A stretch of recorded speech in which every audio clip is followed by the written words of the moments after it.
untuk hari ini adalah perubahan struktural dalam proses pembangunan. Ini merupakan kelanjutan dari beberapa teori ekonomi bangunan ya. Setelah kemarin kalian banyak menyimpan beberapa teori ya, dari lingkaran kemiskinan, ada perangkap keseimbangan rendah, ada strategi pembangunan seimbang tidak seimbang gitu ya.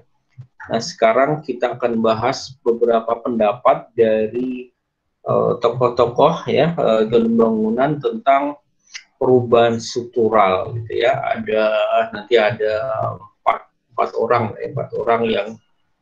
yang ada di buku Sadono Sukirno. Sebenarnya bab ini hanya satu buku yang saya pakai ya, bukunya Sadono Sukirno, terutama di bab 7 ya. Nah, di bab 7 itu ada semuanya ini yang saya sampaikan gitu. Jadi kalian bisa, kalau punya buku tersebut ya, bisa membaca kembali atau pinjam buku di perpustakaan ya. Perpustakaan sudah buka ya, kalau kalian mau pinjam bisa juga, tapi jangan lupa terlambat mengembalikan ya karena cukup banyak juga dendanya kalau terlambat mengembalikan ya. Oke, perubahan struktural ini berdasarkan ya sejarah gitu ya, sejarah para tokoh ini menyatakan tentang perubahan struktural ya. Yang pertama adalah dari Fisher ya, Arnold Bernard Fisher ini tahun 1935 ya, 35, kemudian nanti Colin Clark ya tahun 49, kemudian Simon Kuznets ya, tahun 66, kemudian Senery dan Sirkin ya tentang pola pembangunan tahun 1975 ya. Oke, ini banyak suara masuk ya. Dua tokoh awal ini ya, Fisher dan Colin Clark ini tidak akan kita bahas secara detail ya. Yang akan kita bahas secara detail nanti adalah Simon Kuznets dan Senery serta Sirkin ya. Yang Fisher dan Clark ini hanya memberikan pandangan awalnya, bahwa yang Fisher ini dia membagi struktur sebuah perekonomian itu atas 3 sektor, itu saja sebenarnya ya. Ada sektor primer, ada sektor sekunder, dan ada sektor tersier ya. Kalau kalian waktu SMA ada kebutuhan primer, sekunder, tersier gitu ya. Jadi sektoral ya, sektor-sektor dalam perekonomian ya. Kalau kalian sudah pernah lihat data-data tentang PDB atau GDP nasional misalnya ya, berdasarkan lapangan usaha, maka kalian bisa melihat sebenarnya dari yang atas itu adalah sektor primer, kemudian yang tengah itu adalah sektor sekunder, yang bawah itu sektor tersier ya, tersier atau tertier. Jadi kalau kalian baca pendapatan nasional berdasarkan sektoral ya, atau berdasarkan lapangan usaha, maka kalian bisa membaca di situ sektor-sektor yang atas ya, atas sendiri biasanya pertanian, dalam arti sempit atau luas ya. Dalam arti luas kan ada pertanian, kemudian perikanan, kehutanan gitu ya, dan pertambangan bawahnya, dan seterusnya. Ke bawah ada industri, dan paling bawah-bawah nanti ada jasa-jasa gitu ya, jasa pemerintahan, jasa pendidikan dan sebagainya. Nah, itu pertama kali dikemukakan oleh Fisher ya, membagi menjadi 3 ya, sektor primer, sekunder, dan tersier. Nah, oleh Colin Clark ini tahun 49 ini dia mencoba untuk mencari data, mengumpulkan data tentang pendapat dari Fisher ini ya. Jadi data dikumpulkan dan menunjukkan bahwa makin tinggi pendapatan per kapita ya, pendapatan per orang suatu negara, maka makin kecil peranan sektor pertanian dalam menyediakan kesempatan kerja, dan sebaliknya bahwa sektor industri itu semakin penting menampung tenaga kerja. Nah, itu kemudian akan diperkuat lagi atau diteliti kembali ya oleh Kuznets, Senery, dan Sirkin nanti ke belakang. Jadi yang akan kita bahas ke belakangnya adalah pendapat dari Kuznets, pendapat dari Senery, dan pendapat Senery dan Sirkin. Ya, sebenarnya tiga jurnal ya, dari Kuznets, scenery sendiri dan scenery dan sirkuit. Nah, itu ada yang nomor 3 dan 4 itu kan saya beri warna-warna gitu ya.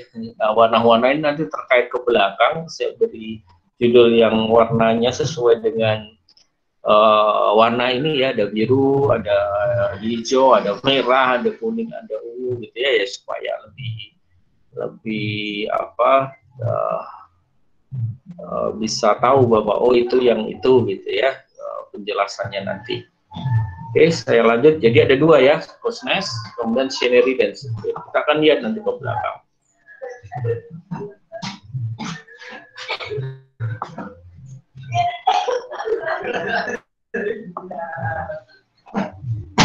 Oke,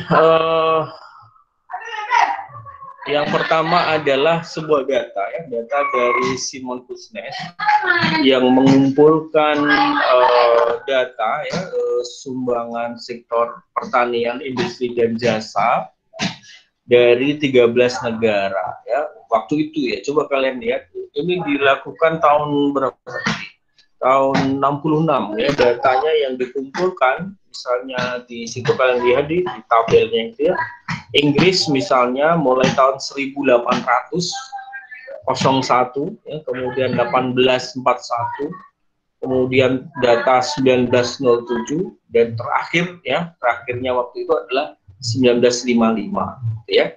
Semuanya ya seperti itu, Inggris, Prancis, Jerman, dengan beberapa tahun yang berbeda-beda ya, mungkin karena ketersediaan data ya, jadi datanya tidak sama tahunnya gitu. Yang bagus sebenarnya ya harusnya sama tahunnya gitu. Tapi ini karena dia tidak, mungkin datanya tidak ada ya pada saat itu, sehingga yang diambil hanya beberapa tahun yang tersedia mungkin gitu ya. Oke, dan di sebelah kanannya itu adalah sektor ya, ada sektor tadi yang disampaikan oleh Fisher di awal ya, ada sektor primer, ada sekunder, dan sektor tersier gitu ya. Ini sektor pertanian, sektor industri sebagai perwakilan dari sektor sekunder, kemudian jasa-jasa sebagai perwakilan dari sektor tersier. Nah, perubahan sumbangan sektor sumbangan ini sebenarnya adalah kalau sekarang disebut dengan GDP ya, kontribusi terhadap pendapatan nasional ya. Nah, di Inggris misalnya, ini baris pertama ya, Inggris tahun 1807, kontribusi ya, atau peranan pertanian itu 32%, industri 23%, kemudian jasa itu 45%. Nah, seiring dengan waktu perkembangan di Inggris ya, tahun 1955 pertanian yang awalnya memiliki kontribusi sebesar 32%, maka dia turun menjadi 5% saja ya. Jadi dari 32 menjadi 5%. Industri yang awalnya 23% melonjak menjadi 56%. Kemudian jasa yang awalnya 45 turun sedikit sekitar 39%. Kira-kira begitu membaca ya. Coba kita baca paling bawah, misalnya Rusia ya, nomor 13. Rusia tahun 28 ya, ini sebelum Indonesia merdeka semua ya, ini 1928 ya, pertanian itu 49%, kemudian tahun 58 turun menjadi 22%. Sektor industri dari 28 naik menjadi 58, jadi mirip dengan Inggris juga. Jasa dari 23% turun sedikit menjadi 20%. Nah, kira-kira begitu membacanya ya. Nah, inilah sebenarnya riset dari Kuznets itu ya, tahun 66. Jadi dia mengumpulkan kontribusi sektoral ini dari 13 negara. Oke. Kemudian berlanjut pada kenapa bisa penjelasannya gitu ya, atau deskripsinya misalnya. Dikatakan di situ, sebenarnya dari data tadi sudah kelihatan bahwa sektor pertanian itu terhadap produksi nasional menurun ya. Umumnya pada permulaan pembangunan ekonomi awalnya ya, peran sektor pertanian ini mendekati setengah atau hampir 2/3 dari seluruh produksi nasional. Tapi pada akhir observasi peran sektor pertanian itu turun ya, mencapai 20% atau kurang, dan di beberapa negara itu lebih rendah dari 10%. Bagaimana dengan sektor industri? Industri meningkat ya. Pada awal observasinya, pengamatannya, sumbangan sektor industri berkisar antara 20-30%. Ketika akhir observasi, maka meningkat menjadi sekitar 50% dari produksi nasional. Sektor jasa gimana? Sektor jasa dikatakan bahwa tidak mengalami perubahan yang berarti. Kalau ada perubahan tidak konsisten sifatnya ya, ada yang turun, ada yang naik gitu ya, dan kebanyakan negara tidak begitu nyata atau tidak signifikan perubahannya. Coba kita lihat lagi, balik lagi di situ, ada, coba kalian jeli, nggak ada negara yang pertaniannya meningkat gitu ya. Satu negara yang pertaniannya meningkat. Jadi dari 13 itu hanya satu yang meningkat kontribusi sektoralnya. Coba mana? Ada yang kelihatan nggak dari situ? Australia, Pak. Oke, ya betul, Australia ya. Jadi dari 13 negara itu ternyata Australia yang meningkat ya. Mungkin kalau ada data terbaru kita bisa bandingkan bagaimana sekarang gitu ya. Mungkin pada saat itu ini kan pertanian ya, pertanian dalam arti luas lah ya. Pertanian dalam arti luas berarti kan ada perkebunan juga, mungkin pada saat itu mengandalkan biri-biri misalnya ya, itu kan masuk ke dalam sektor pertanian, peternakan, kehutan, dan pertambangan juga masuk ke sana juga kadang-kadang ya. Oke, itu kira-kira gambaran yang sumbangan sektor itu tadi. Kita lanjut, kemudian Kusnes juga mempelajari, ini belum pernah kerja ya, jadi dia masih menyimpulkan ya, sektor pertanian produksinya mengalami perkembangan yang lebih lambat daripada perkembangan produksi nasional. Tingkat pertambahan sektor industri lebih cepat daripada tingkat pertambahan produksi nasional, dan jasa dalam produksi nasional dikatakan bahwa perkembangannya sama dengan tingkat produksi nasional. Dari sisi perkembangan ya, dari sisi mungkin dari kontribusinya ya, yang masih tadi ini masih ada hubungannya dengan slide sebelumnya.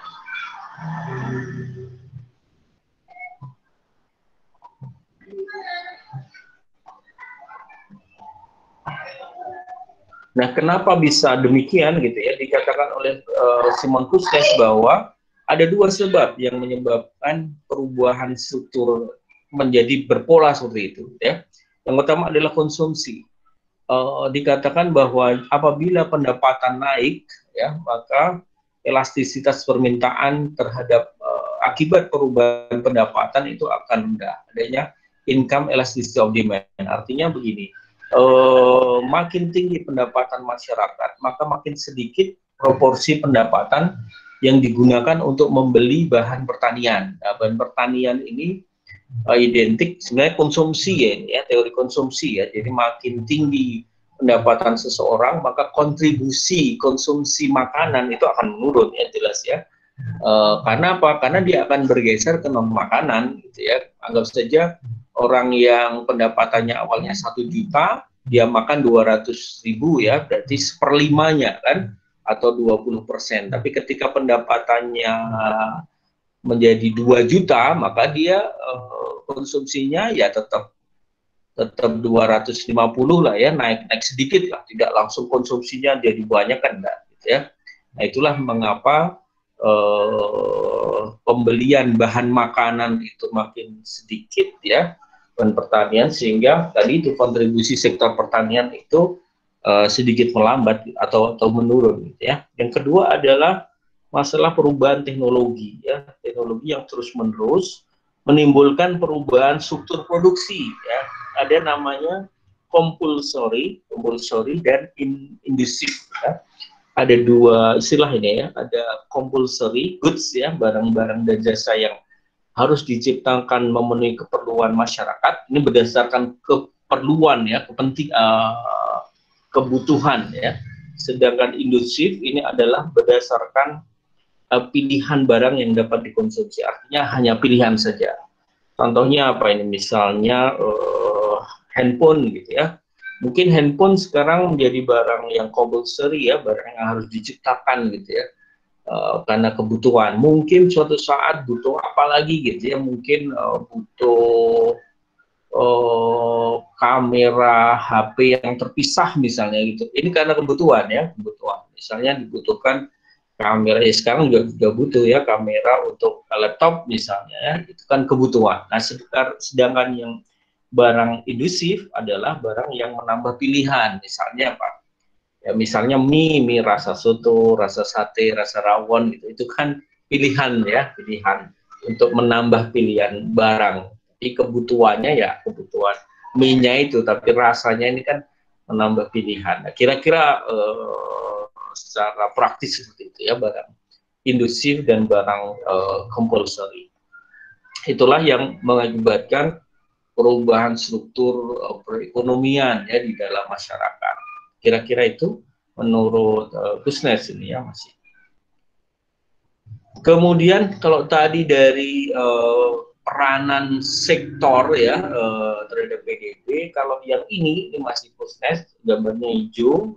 Hijau adalah peranan sektor penyerapan tenaga kerjanya ya, perubahan struktur penggunaan tenaga kerja di berbagai sektor. Jadi ini sama, negaranya ini jadi 14 ya.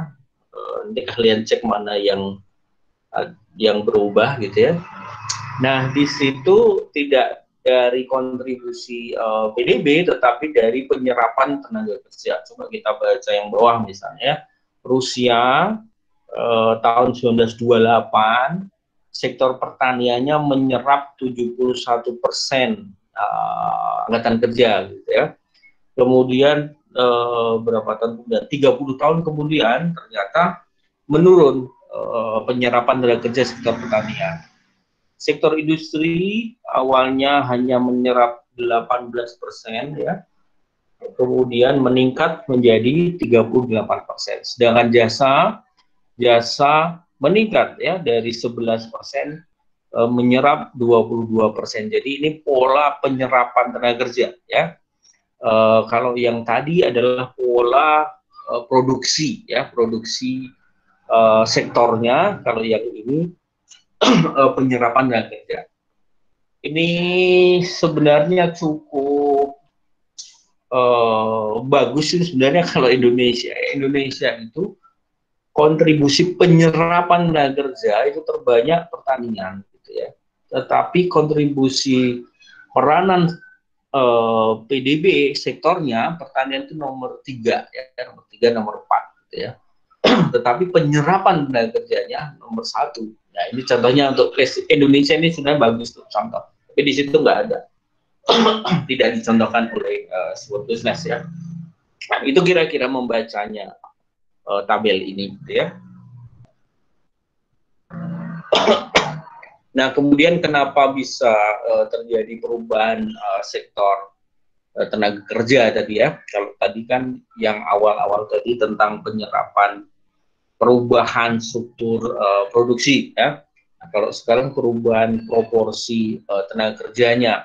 Ini penjelasan Kusnes bahwa yang pertama, peranan sektor pertanian dalam menyediakan atau menyerap tenaga kerja itu menurun ya. Sangat besar dikatakan ya, kurang lebih 20 hingga 50% penurunan penyerapan tenaga kerja. Sektor industri gimana? Sektor industri dikatakan sebenarnya mengalami kenaikan yang relatif kecil ya. Ada naiknya tapi sedikit ya.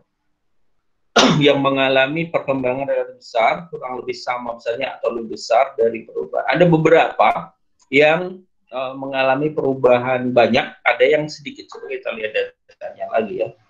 Mana yang industri ya, industri ada yang nyerapnya banyak, ada yang nyerapnya sedikit. Ya, kita lihat umumnya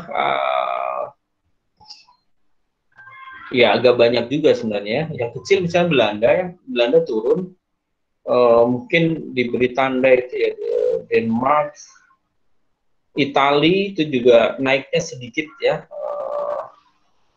Australia juga naiknya sedikit. Itu kira-kira mungkin yang dikatakan sukses bahwa kenaikannya relatif sedikit ya. Sedangkan sektor jasa dalam menyediakan kesempatan kerja tidak mengalami banyak perubahan di beberapa negara, tetapi di negara-negara lain itu mengalami kenaikan yang sangat besar. Nah, kalau dibandingkan perubahan sektor jasa-jasa dalam menghasilkan produksi nasional, maka perubahan peran sektor ini dalam menyediakan kesempatan kerja sangat besar. Ya, kenapa sektor jasa ini cukup cepat?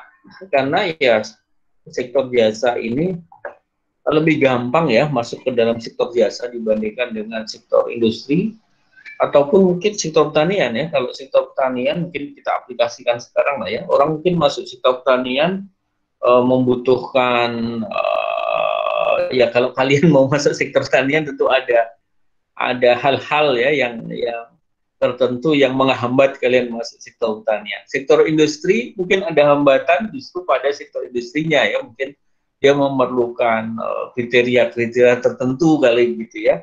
Dan sektor jasa relatif gampang mungkin masuk ke dalam sektor jasa ya, mulai jasa jasa banyak jasa ke bawah itu ya, jasa jasa transportasi, jasa kesehatan dan sebagainya ya. Jadi mungkin karena gampang masuk ke dalam sektor jasa sehingga penyerapannya sebenarnya cukup besar gitu ya dalam menyediakan kesempatan kerja ya. Ya anggap saja sekarang Gojek gitu ya atau ojek-ojek online yang cukup banyak ya penyerapan sektor jasanya.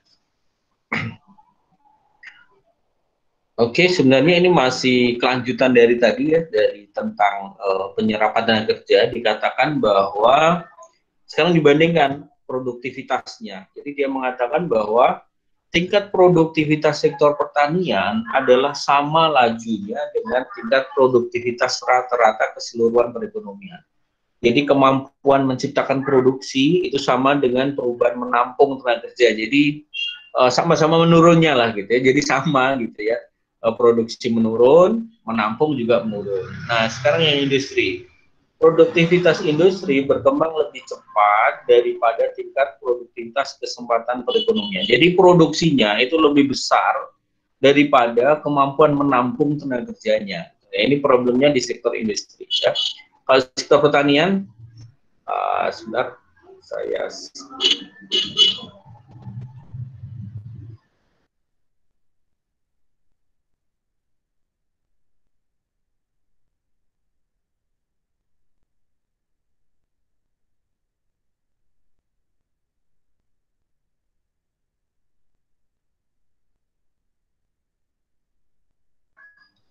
ya ada sektor jasa yang sedang lewat. Oke, nah produksi sektor industri ya sekarang ya. Industri tadi itu dia produksinya lebih cepat daripada tingkat menampung tenaga kerja. Yang pertanian tadi sama-sama turunnya ya, jadi lajunya sama-sama turun. Yang industri ini produksinya lebih cepat daripada kemampuan menampung tenaga kerja. Yang jasa gimana? Jasa sebaliknya, kebalikan dari sektor industri. Kemampuan menciptakan produksi itu lebih lambat, lebih kecil daripada kemampuan menampung tenaga kerja. Jadi kayak tadi misalnya ojek gitu ya, dia gampang menangkap tenaga kerja, tapi dari sisi produksinya itu lebih sedikit ya kemampuan dibandingkan dengan laju menampung tenaga kerjanya. Kira-kira gitu. Jadi masih sesuai ya, mungkin bisa diaplikasikan sekarang pendapat dari Kusnes ini. Ya, sekarang berlanjut pada sektor apa yang terjadi dengan sektor industri dan jasa ya. Ini masih terkait dengan pendapatnya Simon Kusnes tentang data-data ini tadi gitu ya. Data-data di tabel tadi itu. Banyak.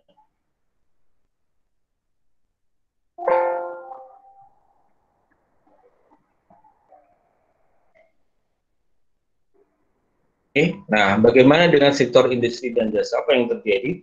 Sektor industri itu menurut Kusnes dibedakan atas 4 subsektor. Ada pertambangan, pengolahan, ya, industri pengolahan, kemudian industri bangunan, dan terakhir adalah perhubungan dan pengangkutan. Sektor pertambangan ini merupakan subsektor industri yang kecil peranannya dalam menciptakan produksi nasional. Nah ini kalau di Indonesia juga demikian sebenarnya ya, sama mungkin deskripsi ini ya.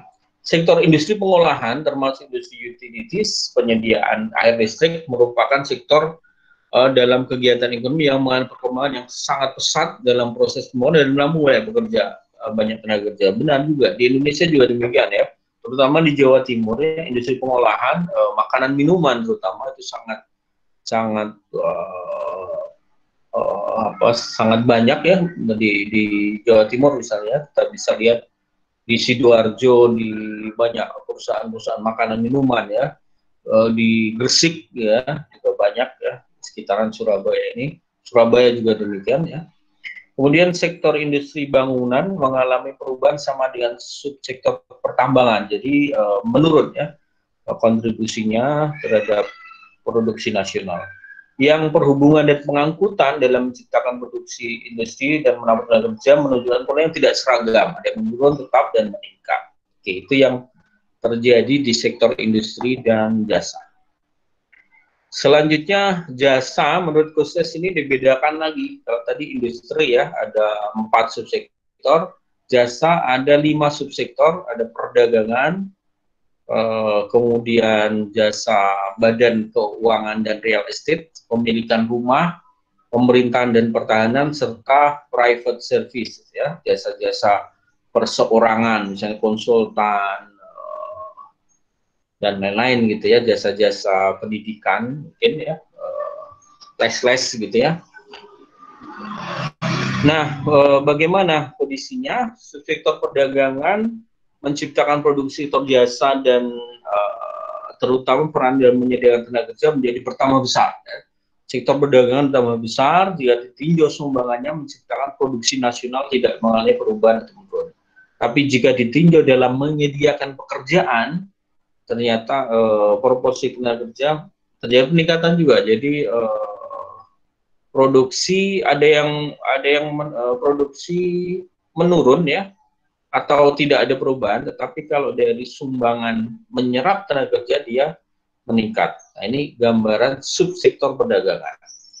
Yang pemerintahan pertahanan menunjukkan kecenderungan meningkat, ya, meningkat. Ini ada nanti di bawahnya, nanti ada kenapa subsektor pemerintahan dan pertahanan meningkat. Kemudian jasa perseorangan mengalami, di situ dikatakan mengalami penurunan yang besar. Ya, ini mungkin kesimpulan dari Kusnes. Kalau di Indonesia jasa perorangan ya kalau dibandingkan dengan sektor yang lain sih mungkin menurun juga gitu ya. Oke, nah ini penjelasan berikutnya. Urbanisasi misalnya yang ditimbulkan pembangunan ekonomi akan menyebabkan administrasi pemerintah. Ya, tadi itu dikatakan jasa pemerintahan itu meningkat ya, karena kalau ada urbanisasi ya, orang berpindah dari desa ke kota ya, maka di kota kan akan ada urusan administrasi ya, urusan administrasi pemerintahan atau kependudukan gitu ya, yang akan mengurusi masalah itu gitu ya. Oke, saya pikir itu yang ada di situ. Oke, itu tadi sudah selesai yang disampaikan oleh Kusnes ya. Oke, saya berhenti sebentar biar tidak nyampur nanti ya pendapatnya Kusnes, karena akan mirip-mirip juga dengan nanti pendapatnya Seneri gitu ya. Ini saya lihatkan lagi ya dari awal, bisa mundur ya. Nah ini yang tadi. Nah, jadi kita sudah bicarakan yang nomor 3 ini ya, Simon Kusnes, sumbangan sektor berdasarkan produksi, penyerapan tenaga kerjanya ya, dan perubahan sektor industri dan jasa ya. Tadi ada subsektor industri, ada subsektor jasa. Nah kita masuki yang terakhir, yaitu pendapatnya Seneri dan sirkuit. Nanti kita maju lagi.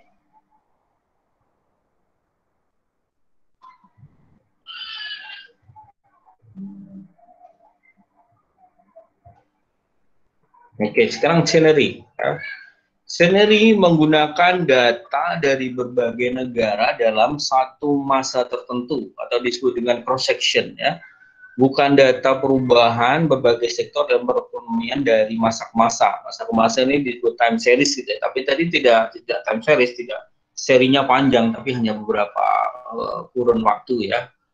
Kalau cross section itu sekali tahunnya 1 kali tahun gitu ya. Jadi misalnya sekarang tahun 2021, maka dia mengambil analisis misalnya 200 negara gitu ya. Nah, itu disebut dengan cross section. Kalau yang masa ke masa kan tadi tahun 2021 misalnya, 2010 gimana, tahun 2000 gimana gitu. Nah, kalau yang sekarang cross section scenery ini pada tahun yang sama ya. Kemudian scenery menekankan analisis perkembangan pada subsektor industri gitu ya. Kalau yang Kusnes tadi adalah perubahan sektor-sektor utama gitu. Kalau yang scenery ini lebih menekankan pada sektor industri, subsektor industri. Oke, kemudian scenery menganalisis perubahan industri-industri yang tergolong dalam subsektor industri pengolahan. Dan terakhir, scenery menggunakan hipotesis bahwa tingkat pertumbuhan ekonomi, ya, economic growth, dan peran sektor dalam menciptakan produksi nasional itu tergantung kepada pendapatan dan tingkat atau jumlah penduduk. Ya. Jadi kenapa produksi itu meningkat? Maka karena peningkatan pendapatan dan jumlah penduduk. Nah, kira-kira hipotesis atau dugaannya sendiri ya. Coba kita akan lihat ke belakang. Nah, ini gambarnya yang dihasilkan oleh risetnya Hollis Scenery ini ya. Jadi dalam 1 tahun yang sama gitu ya, dia mengklasifikasikan beberapa negara lah gitu ya. Jadi ada negara yang pendapatan per kapitanya yang bawah itu ya, ada yang pendapatan per kapitanya 50 US dollar, ada yang 100, ada yang 200, ada yang 500, dan ada yang 1000 gitu ya. Jadi anggap saja yang 1000 itu negara maju gitu ya, yang 50 negara miskin misalnya ya. Nah, maka pada tahun yang sama gitu ya, kelompok negara miskin itu peranan sektor pertanian itu mencapai 65% ya. Sedangkan negara yang high income yang pendapatannya di 1000, maka sektor pertaniannya hanya sekitar 20%. Kira-kira begitu.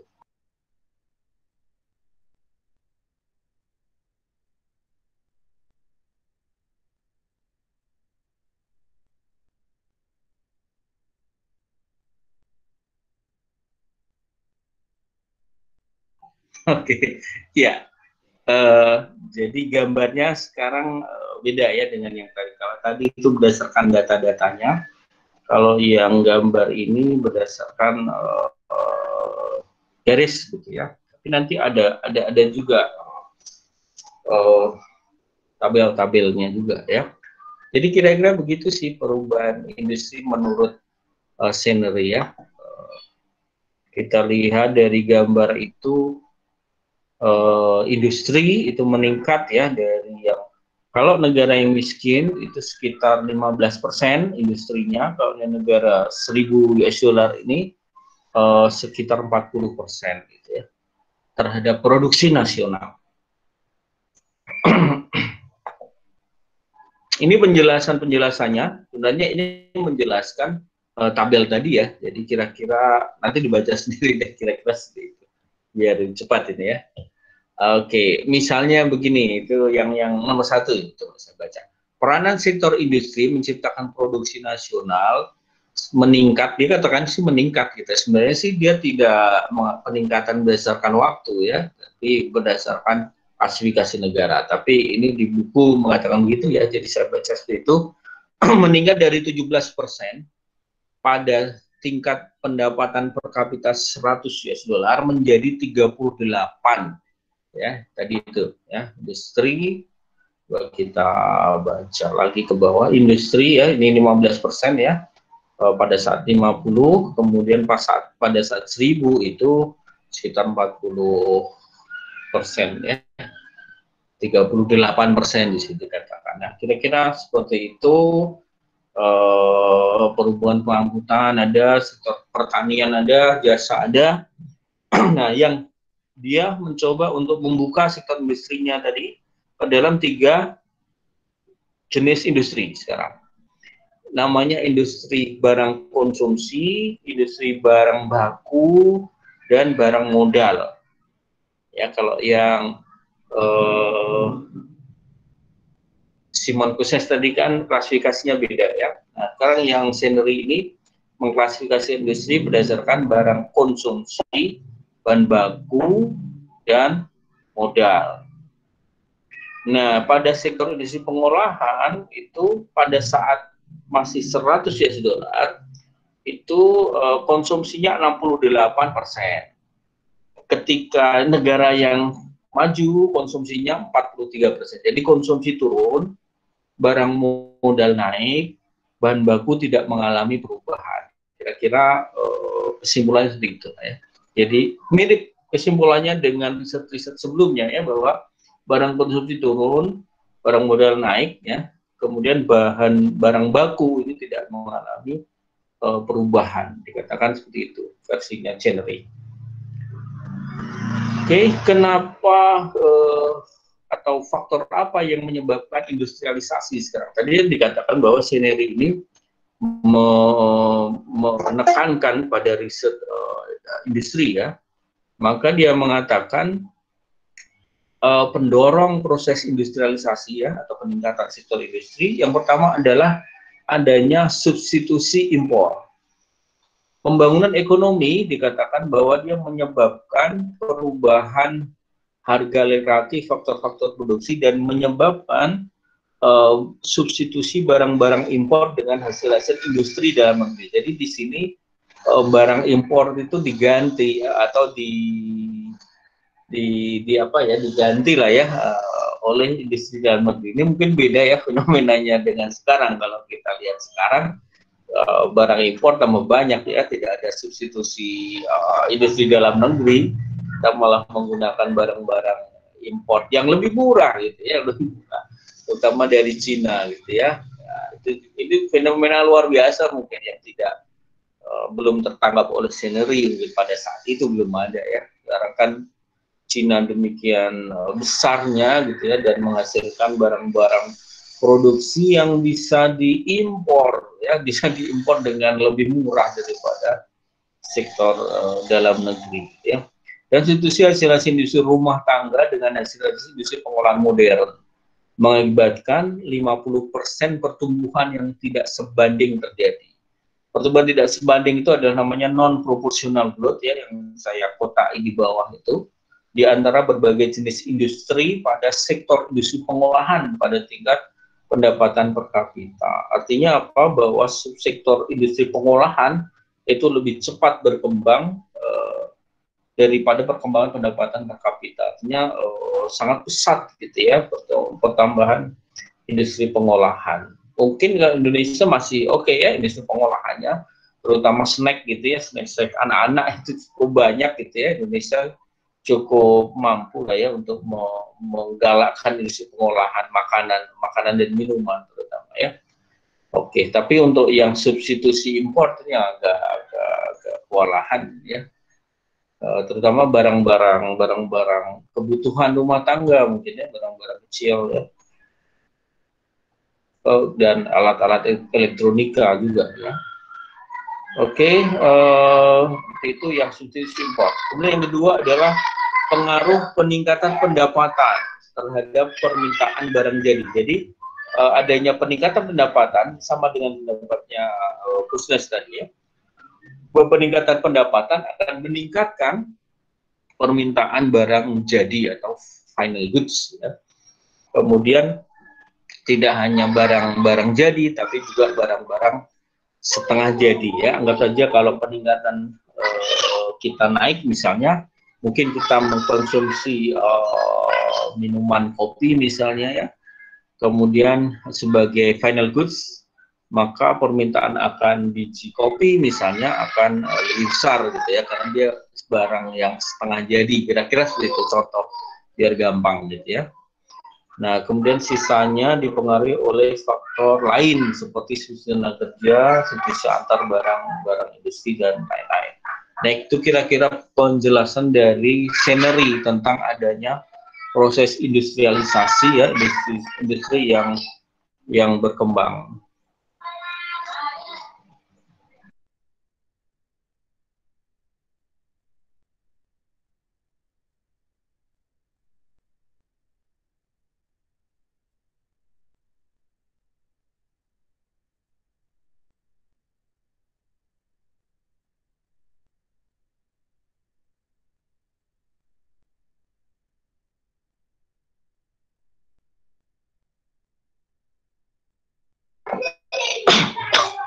Oke, saya lanjut lagi.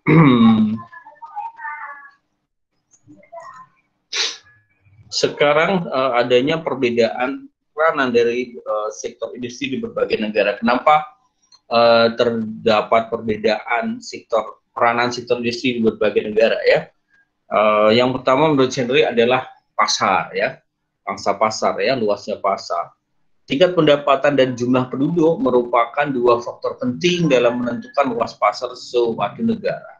Jelas ya, makin besar jumlah penduduk, makin besar peranan berbagai industri dalam perekonomian. Yang paling contoh nyata ya Cina misalnya, dengan potensi penduduk yang luar biasa, maka tentu dia bisa memanfaatkan juga uh, bonus demografinya ya, jadi bisa memperbesar pasar ya.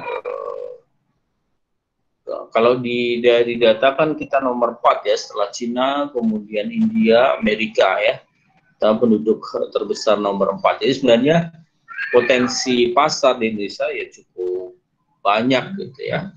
Sehingga kalau kalian mendirikan sebuah industri gitu ya, baik itu berbasis teknologi ya, misalnya fintech atau apa ya, akan menjadi cukup besar gitu ya kalau berhasil ya, karena pangsanya demikian besar. Kemudian yang kedua adalah distribusi pendapatan.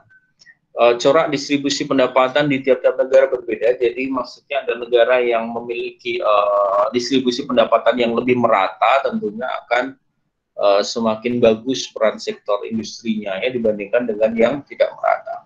Yang ketiga adalah kekayaan alam. Negara yang memiliki kekayaan alam banyak ya, ini kekayaan alam yang tidak menunjang industri tentunya ya.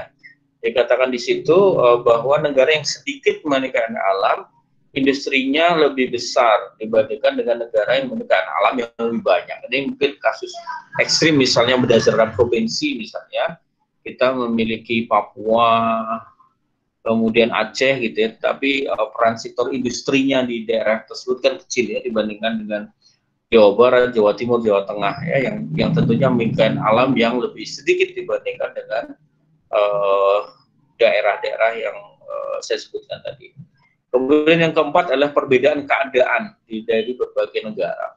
Ada perbedaan iklim ya, kemudian kebijakan pemerintah, faktor sosial dan budaya, dan faktor lain yang mempengaruhi tingkat produksi dan peran sektor industri kepada produksi nasional. Ya tentunya demikian ya, faktor-faktor kelembagaan, perizinan, keamanan ya, itu kan berpengaruh ya. Misalnya kenapa industri di Madura kurang berkembang misalnya, apakah bisa didekati dengan kebijakan pemerintah misalnya, kemudahan investasi atau faktor keamanan dan sebagainya ya, kemudahan memperoleh akses misalnya dan sebagainya ya. Itu adalah perbedaan peranan sektor industri dari berbagai negara ya, atau dari berbagai wilayah. Nah, yang terakhir adalah perubahan struktur yang disampaikan oleh Senery dan Sirkuit. Ya. Nah, ini bisa saya singkat ini berdasarkan tabel ini saja ya. Karena 10 sebenarnya penjelasan itu ada atau menjelaskan tabel ini sebenarnya. Struktur berbagai tingkat pembangunan ini. Ini sama dengan yang dilakukan Senery sebelumnya ya. Jadi dia memetakan ya, karena judulnya Pattern of Development. Jadi dia membuat pola pembangunan dari, mungkin ini juga banyak negara ya, udah dirata-ratakan gitu ya. Dan negara yang tingkat pendapatan per kapitanya 100 sampai dengan 1000, jadi ini mirip analisisnya dengan yang tadi ya. Kemudian dia melihat bagaimana, ini kan ada angka ya, coba kalian nanti dilihat ada proses akumulasi, itu ada angka 1, 2, 3, alokasi ada 4, 5, 6, kemudian proses demografis dan distribusi ada 7, 8, 9, 10. Nah itu sebenarnya yang dijelaskan tertulis yang ini ya, yang tertulis ini 1 sampai 9 ini sebenarnya menjelaskan ini tadi ya, menjelaskan perubahan. Misalnya begini, yang tabungan misalnya, saya baca yang paling atas.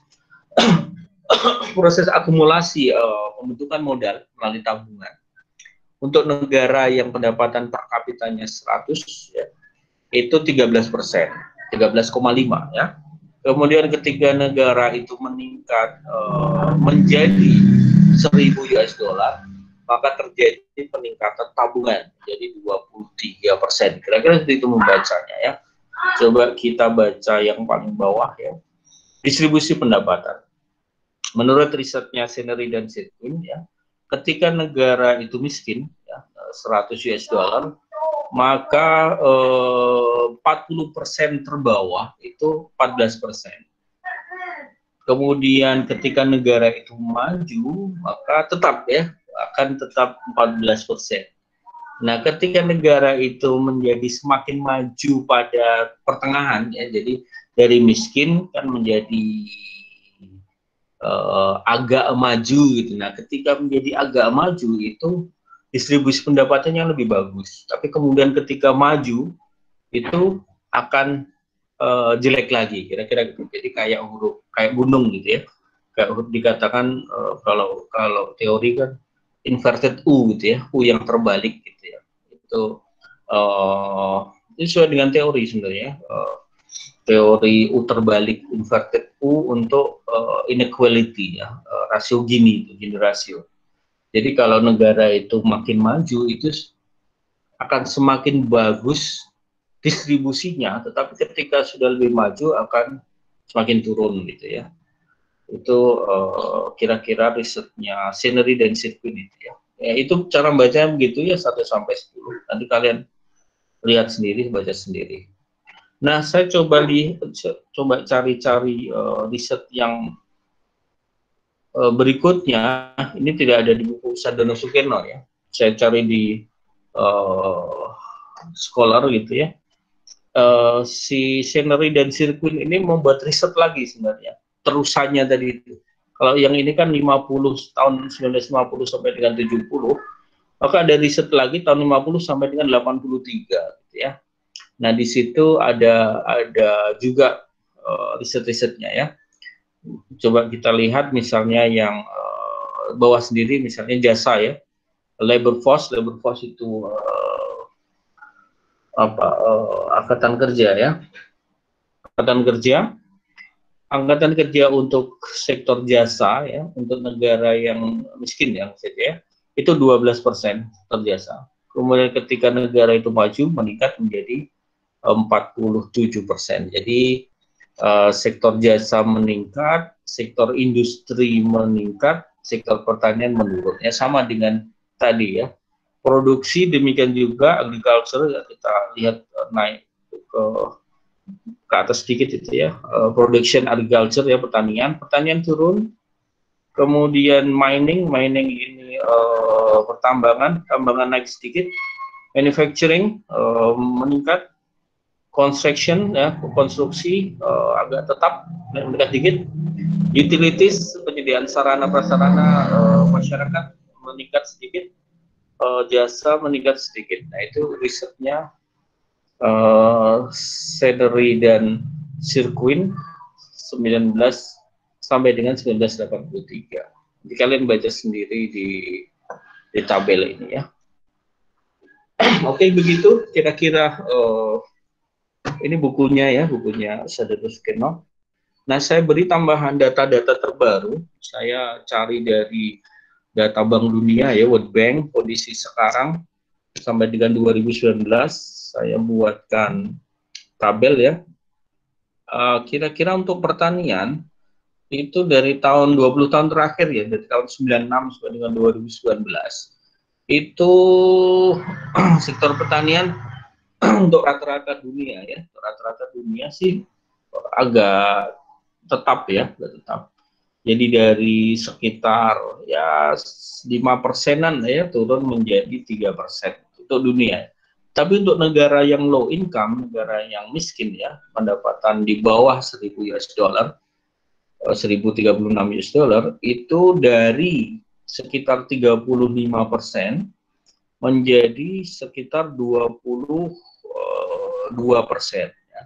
Jadi turunnya sektor pertanian itu demikian drastis ya, lumayan kelihatan ya untuk yang low income ya.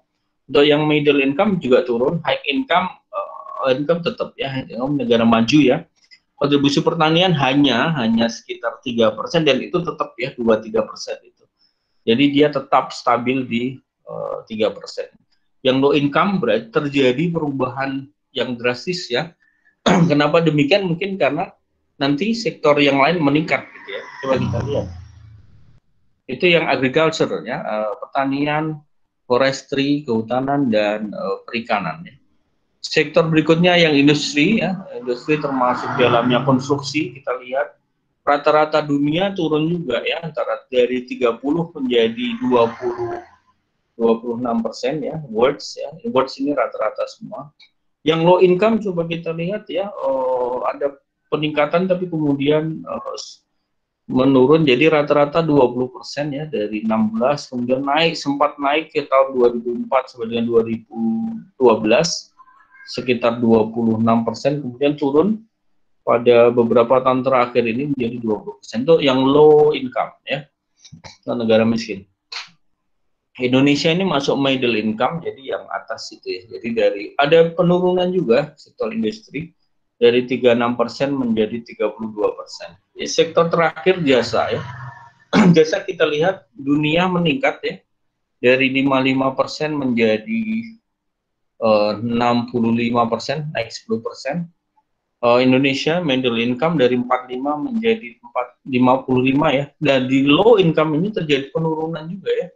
Menurun low income dari, dia stabil lah ya sebenarnya di 37% lah ya. Tapi 4 tahun terakhir ya, 2016 kita lihat datanya menurun untuk yang low income, negara yang berpendapatan rendah. Sementara yang high income naik, rata-rata dunia naik, middle income naik, tapi low income turun. Ini yang terjadi, kontribusi sektoral, 3 sektor tadi ya, primer, sekunder dan tersier ya, atau pertanian, industri dan jasa, menggunakan data Bank Dunia 20 tahun terakhir. Nah, ini yang saya dapat dari, ini mungkin data baru ya, kemarin baru saya dapatkan. Kemudian kalau ini Perancis, ini contoh saja, Perancis misalnya, perkembangan dari tahun 1815 ya, masih zamannya Diponegoro masih hidup ya, 1815 sampai dengan 2011, kita lihat share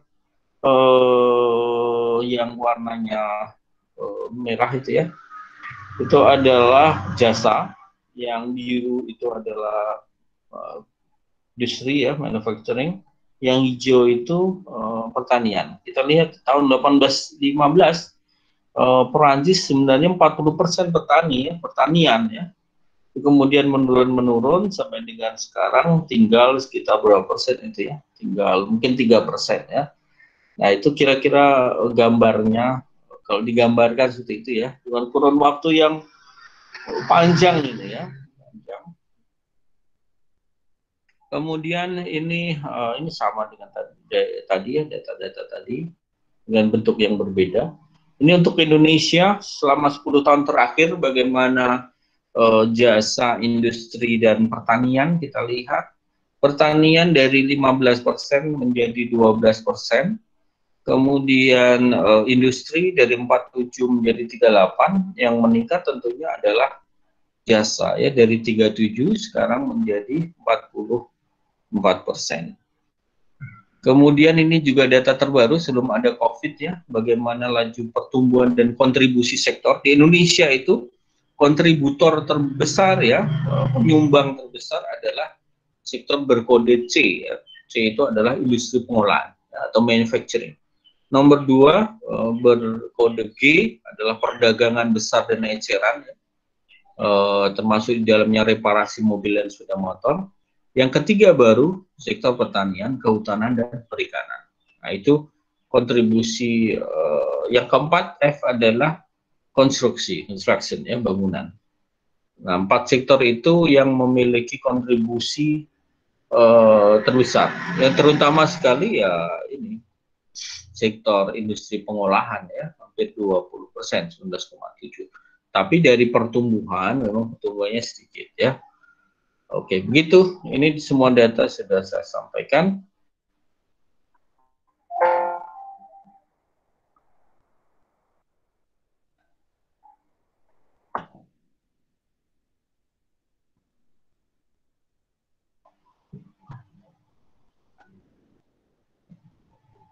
Oke, mungkin ada yang ingin ditanyakan, silahkan.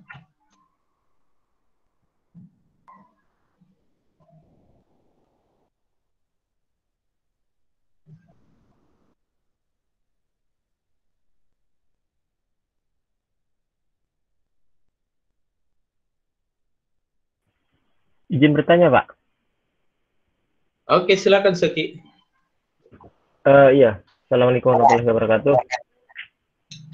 Assalamualaikum. Jadi kan terkait kondisi sekarang kan masih ada pandemi. Nah, itu perkiraan ini produksi-produksi dari di Indonesia ini apakah akan cepat meningkat atau bagaimana, Pak? Soalnya dilihat sendiri tadi data-data itu perkembangannya masih sedikit agak maju begitu, Pak.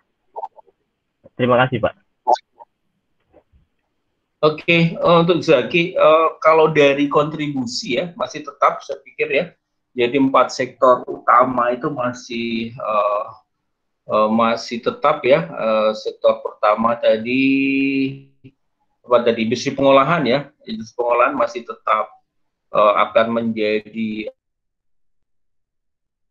kontributor utama. Kemudian yang kedua perdagangan ya, kemudian pertanian. Nah, pertanian itu pertumbuhannya tinggi pada saat sekarang ya, tinggi karena atau masih positif ya, karena sektor yang lain pertumbuhannya negatif. Jadi bedakan antara kontribusi ya besaran dengan growth ya. Seringkali kita lupa bahwa growth tinggi itu tergantung juga atau kita harus lihat kontribusinya ya. Harus saja Amerika ya.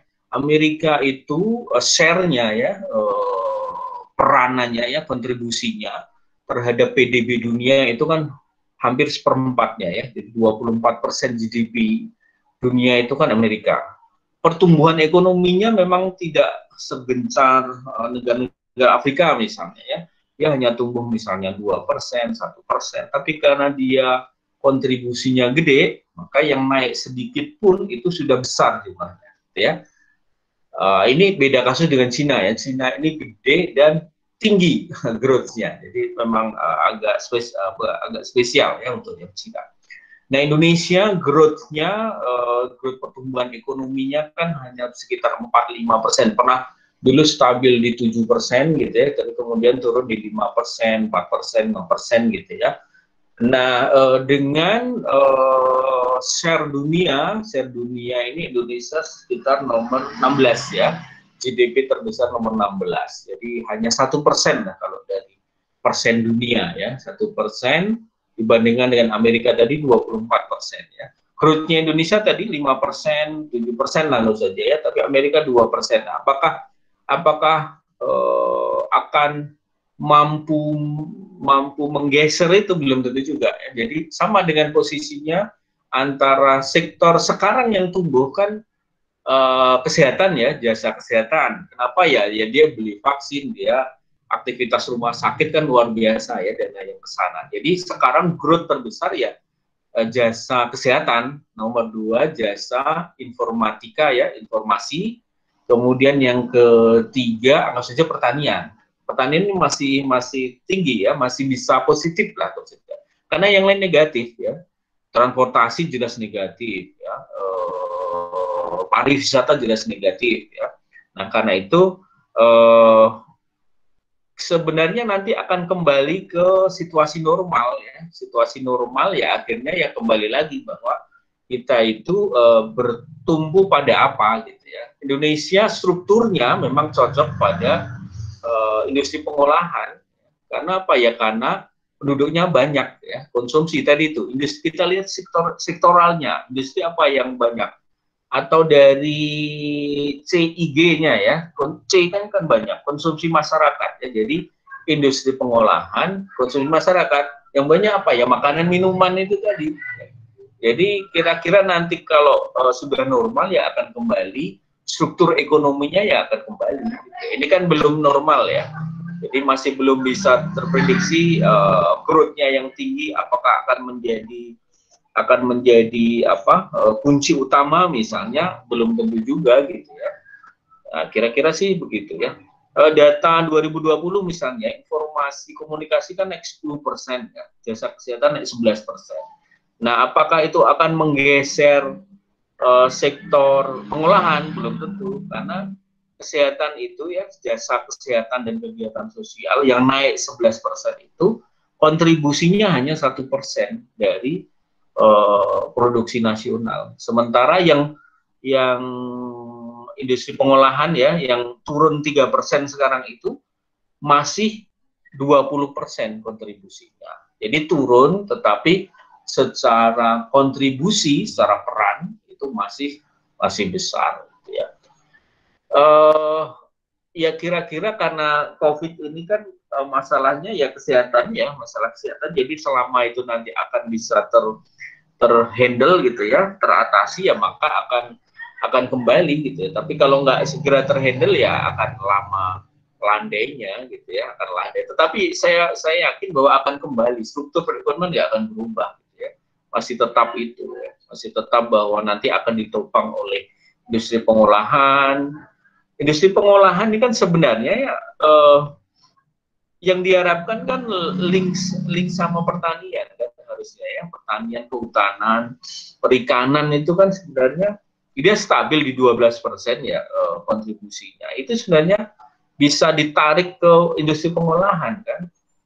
Ada risetnya itu, kalau kalian mungkin nanti suatu saat akan belajar itu, coba namanya tabel input output ya. Mungkin kalian yang di perencanaan nanti diajari Pak Tito, biasanya dia suka input output ini. Nah, bagaimana peran sebuah sektor gitu, dia akan forward linkage ya, dia akan ke depan sama ke belakang ya, itu bagaimana gitu ya. Jadi mungkin saya pernah meriset itu misalnya padi gitu ya, sektor padi itu akan kemana gitu ya. Padi itu kan kedepannya beras gitu ya, kedepannya lagi makanan minuman ya, penyediaan warung-warung. Nah itu dari padi.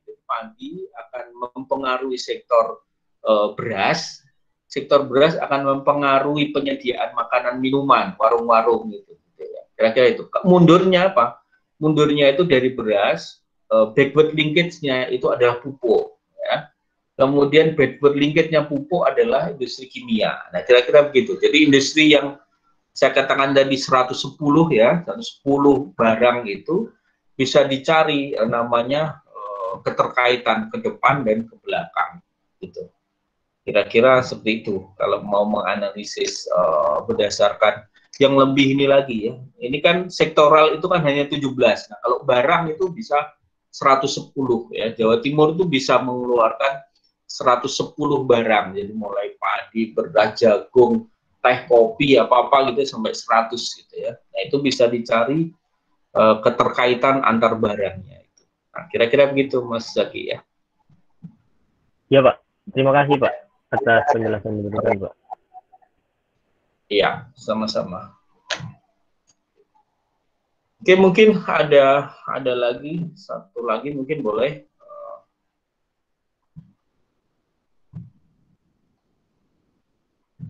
Oke, kalau ya sambil menunggu mungkin kalau ada lagi.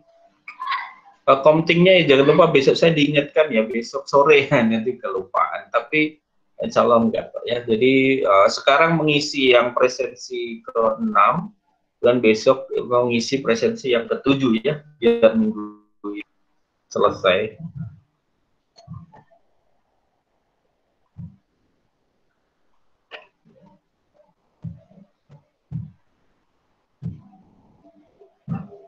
Oke, kalau tidak ada nanti mungkin ada beberapa data yang bisa saya masukkan juga ke psikologi ya. Mungkin saya belum sempat kemarin-kemarin masukkan beberapa uh, sumber. Sekali lagi mungkin kalian bisa berkunjung ke blog saya itu ya. Blog saya itu hanya saya isi data-data gitu. Kalau saya nemu apa gambar, apa tabel gitu yang menarik, biasanya saya crop atau saya copy paste gitu ya. Nah mungkin ada beberapa yang bisa digunakan ya untuk kalian gitu ya.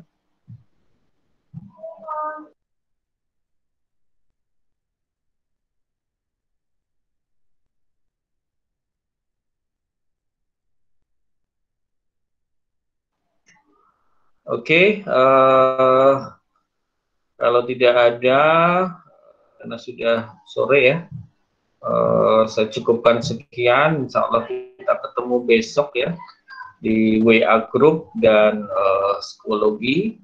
Sekali lagi mohon maaf kalau ada salah kata ucapan, baik yang sengaja pun tidak sengaja. Terima kasih. Assalamualaikum warahmatullahi wabarakatuh. Waalaikumsalam warahmatullahi wabarakatuh. Waalaikumsalam. Terima kasih, Pak. Terima kasih, Pak. Terima kasih, Pak.